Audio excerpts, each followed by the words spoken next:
देखिए क्वेश्चन है, क्वेश्चन 5 है। इसने हमें कंडीशन दे रखी है कि अगर x बड़ा है 0 से तो इसकी वैल्यू 1 आनी चाहिए ना। अगर x 0 के बराबर है तो इसकी वैल्यू 0 आनी चाहिए, और अगर x 0 से छोटा है तो -1 आंसर आएगा। ये दे रखा है इसने। तो हमने f 0 लिया तो 0 आया, -1 लिया तो 1 हुआ, -1 हुआ, 1 है तो 1 है, 2 है तो 1 है, और 3 है तो 1 है। मतलब अगर ये बोल रहा है कि x जो है बड़ा है 0 से, तो 1 2 3 4 कुछ भी आ सकता है ना इसका आंसर। और यहाँ पर जो है 1 जो है यहाँ पर, अब अगर छोटा है तो -1 वैल्यू दे रखी है उसने। तो हम अगर इसका डायग्राम बनाए, मैं डायग्राम बना के दिखाती हूँ आपको। अगर हम इसका डायग्राम बनाए, यहाँ पर बनाती हूँ डायग्राम है, ये हमने डायग्राम बनाया ऐसे करके ना।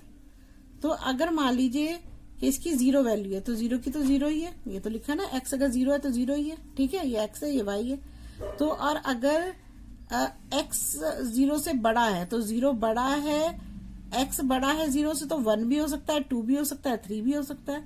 तो इसका आंसर क्या कह रहा है, वो 1 है। तो ये सारे इस पे जाके मिल जा रहे हैं, है ना, 1 पे जाके मिल रहे हैं। अगर वो कह रहा है कि 0 से छोटा है तो 0 से छोटा तो -1 हो जाएगा, -2 हो जाएगा। तो ये किससे जाके मिल रहा है, ये -1 से जाके मिल रहा है। चाहे -1 हो, चाहे -2 हो, चाहे -3 हो, चाहे -4 हो। लेकिन ये 1 2 नहीं हो सकता ना, क्योंकि इसमें तो मैनी वाला दिखाई दे रहा है। 1 2 कहाँ है, तो मैनी वाला दिखाई दे रहा है। देखो इसके बहुत सारे एक बन रहे थे तो मैनी हो गया। तो यहाँ पर हम लिख देंगे f इज नॉट 1 1, क्योंकि इसमें जो है इसकी मतलब एक ही डिफरेंट एलिमेंट की सेम इमेज बन रही है, तो ये 1 1 है ही नहीं। अब दूसरी कंडीशन में आते हैं हम। अब दूसरी कंडीशन में यहाँ पे आएंगे, चेक ऑन टू करेंगे तो क्या है, इसमें एफ आ रहा है। तो इसमें भी वही कंडीशन है कि x अगर बड़ा है तो 1 है, और अगर x 0 है तो 0 आएगा, और अगर x छोटा है 0 से तो -1 आंसर होना चाहिए। तो देखिए जब मैं इसको यहाँ बनाती हूँ डायग्राम, दोबारा से बनाती हूँ ना, इस डायग्राम को रहने दीजिएगा ना, ठीक है। ये डायग्राम है मेरा, ये x है ये y है ना। तो अगर मेरा ये 0 है तो 0 ही बनेगा, ऐसे ही तो बोला x 0 है तो ये 0 है y। और अगर मेरा x बड़ा है तो x बड़ा है तो 1 भी हो सकता है, 2 भी हो सकता है, 3 भी हो सकता है, 4 भी हो सकता है। तो इन सब का क्या आंसर आना चाहिए, कह रहा है कि 1 होना चाहिए, 1 होगा, ठीक है। अगर वो बोल रहा है x छोटा 0 से छोटा है तो छोटा क्या होगा, 0 छोटा -1 -2 -3, तो इसका आंसर क्या आना चाहिए, -1 आना चाहिए। तो ये हमें बस इसने 3 आंसर दे रखे ना। अच्छा देखिए अगर हम इसे देखें अब देखिए हमारा तो ये आंसर आ गया। तो ऑन टू के लिए ये गलत क्यों है, ये मैं इसलिए बता रही हूँ आपको। देखिए ये हमारा रियल नंबर है, ये भी रियल नंबर है ना। अब इसने यहाँ की तो कंडीशन दी हुई है कि अगर 0 1 2 3 अगर x से बड़ा है तो ये आंसर आएगा 0, ये 1 आएगा। तो इसने तो कंडीशन पहले ही दे दी है ना। लेकिन रियल नंबर तो 2 भी आ सकता है, इसमें 3 भी आ सकता है, 4 भी आ सकता है, बहुत सारे नंबर होंगे। तो जब अब इनकी तो प्री इमेज बन रही है, इन सबकी तो प्री इमेज बन रही है, लेकिन 2 3 4 की तो प्री इमेज नहीं बन रही है ना। तो जब नहीं बन रही तो ये ऑन टू भी नहीं होगा। अब इसका रीजन आपको लिखना पड़ेगा। रीजन लिखते हैं, मैंने यहाँ पे लिख दिया है, क्योंकि अगर मैं लिखूंगी सामने तो फिर बहुत टाइम वेस्ट होगा, इसलिए मैंने फटाफट लिख दिया। देखिए तो इससे मैंने यही चीज बताई है कि f के लिए उसने x में ये डिफाइन किया हुआ है कि इसकी वैल्यू अगर x ये चीजें है तो भाई अगर x से बड़ा 0 से बड़ा है x तो कोई भी नंबर हो सकता है ना, कोई भी नंबर हो सकता है। और अगर 0 से छोटा है तो भी उससे छोटा कोई भी नंबर हो सकता है, -1 -100 कुछ भी हो सकता है, तो उसकी भी वैल्यू -1 आएगी। और अगर 0 से बड़ा है तो उसकी वैल्यू भी 1 आएगी। ये तो चीज समझ में आ गई हमें। लेकिन अगर हमें ये रियल नंबर दिया तो यहाँ पर भी तो रियल नंबर होंगे।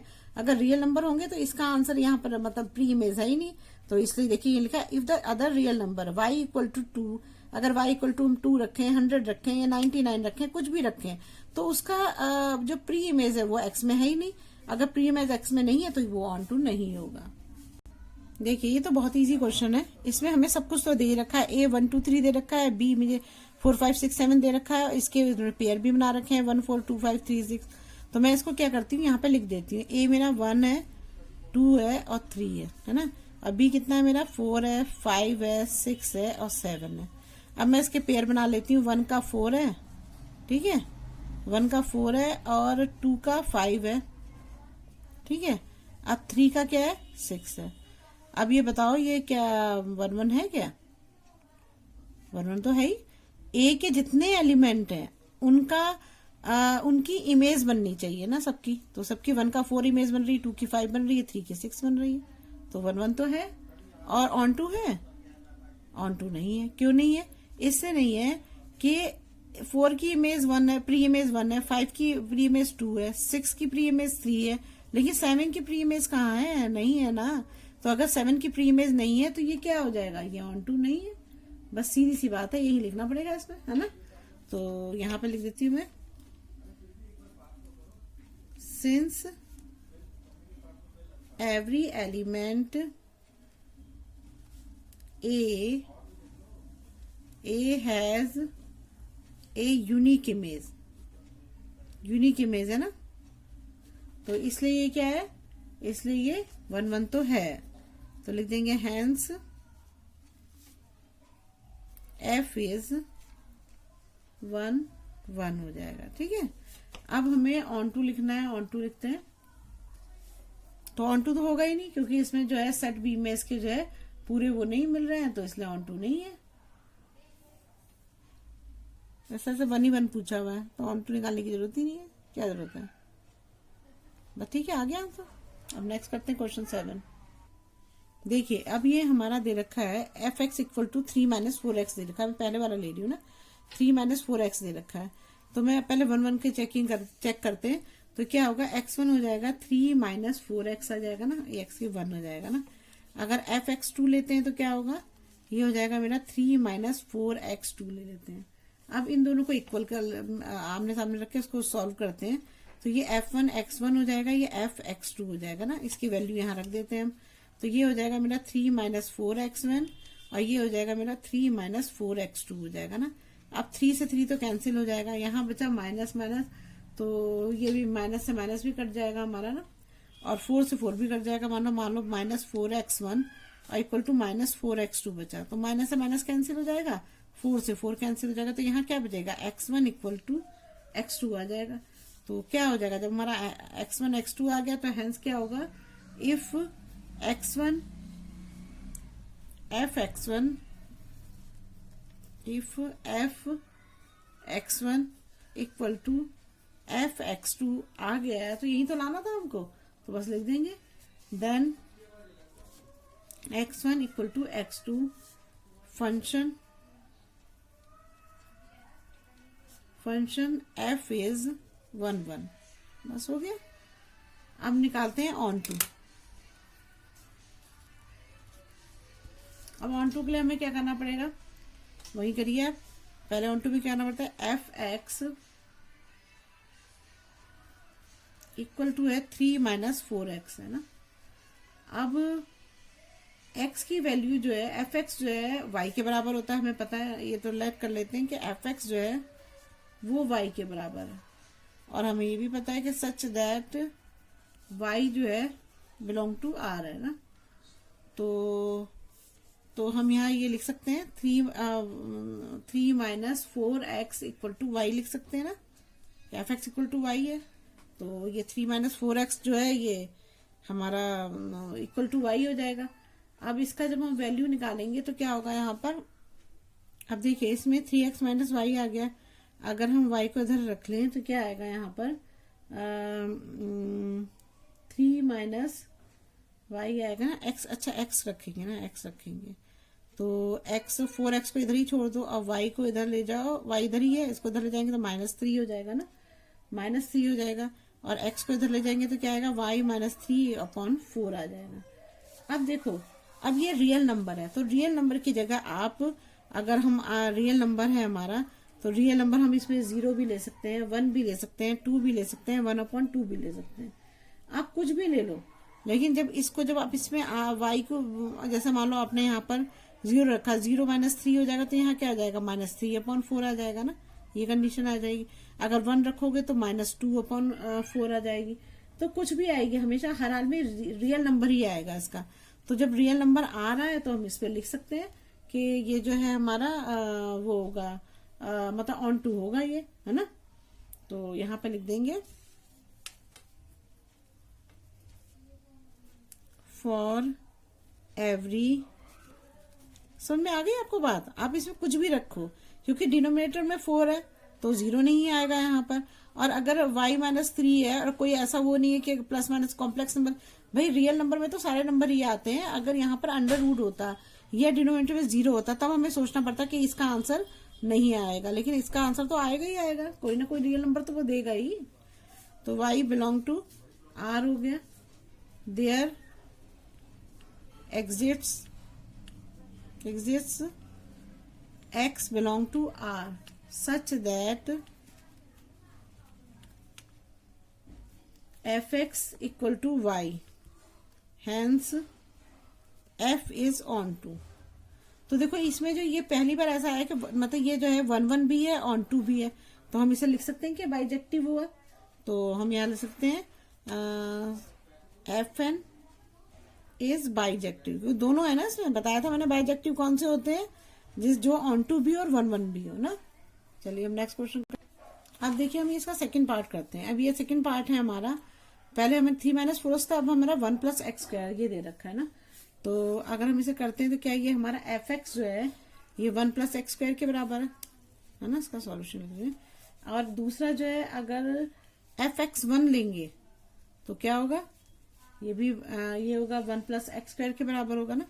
और मतलब x1 हो जाएगा ना यहाँ पर, x1 होगा ना, और ये स्क्वायर होगा। अब यहाँ fx2 में क्या होगा, 1 + x2 का स्क्वायर होगा, ये होगा हमारा ना, ये होगा। अगर हम इन दोनों को बराबर रखते हैं तो क्या होगा हमारा 1 + x1 का स्क्वायर और 1 + x2 का स्क्वायर हो जाएगा ना।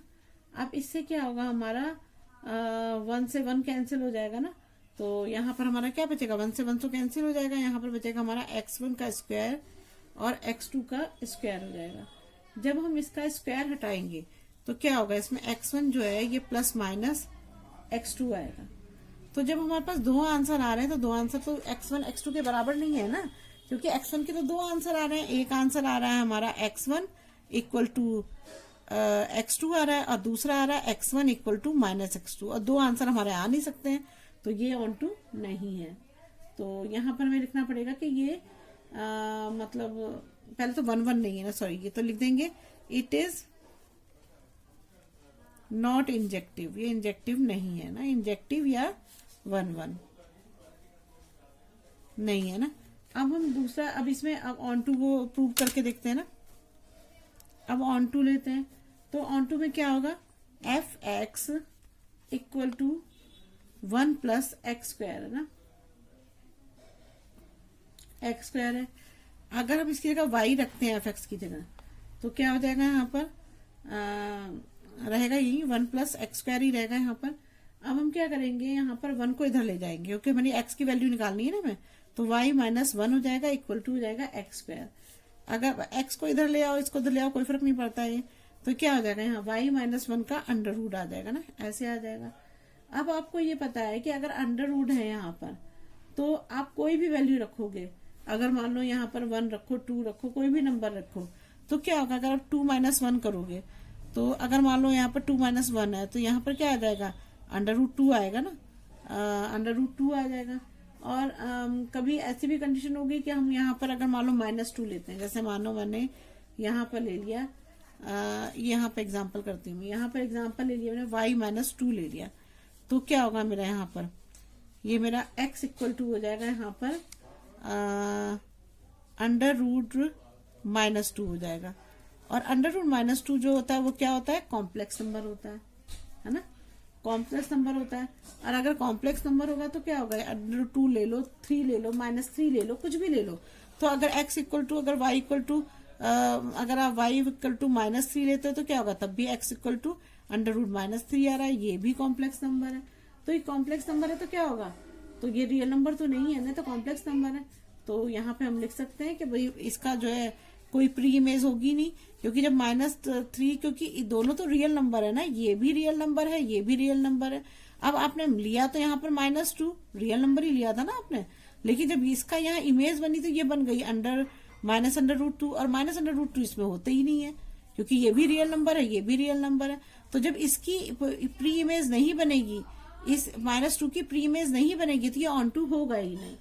तो यहाँ पे हम लिख देंगे which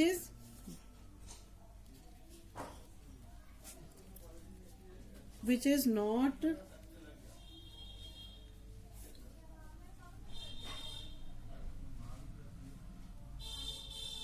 रियल नंबर। अच्छा, इसे -2 था तो ये -1 भी था, तो -1 भी यहाँ आ जाएगा, तो ये माइनस माइनस प्लस हो जाएगा ना, तो ये -2 -3, तो ये आ जाएगा y इक्वल टू -3 आ जाएगा ना। तो यहाँ मेरा आएगा x इक्वल टू, कहाँ लिखूं, यहाँ लिख देती हूँ, x इक्वल टू आ जाएगा यहाँ पर √2, माइनस माइनस प्लस हो जाएगा, और यहाँ पर साइन माइनस का आएगा तो √3 आ जाएगा यहाँ पर, और इसको प्लस करोगे तो ये क्या है मेरा y x -1 है ना, ये तो y -1 है ना। तो जब हम इसका लेंगे तो क्या आएगा, x इक्वल टू आ जाएगा यहाँ पर √-4 आ जाएगा। तो जब हमारा ये आंसर आ रहा है तो हम ये लिखेंगे which is not possible as root of negative number is not real, क्योंकि रियल नहीं आ रहा है, रियल नंबर कहाँ है, तो सब कॉम्प्लेक्स नंबर है, तो hence x is not real. बस यही होगा हमारा आंसर, ठीक है। अगर आपको मेरी वीडियो अच्छी लगी तो प्लीज लाइक और सब्सक्राइब करिएगा और शेयर करिएगा। अगर कोई प्रॉब्लम हो तो कमेंट बॉक्स में कमेंट करिएगा। Thank you.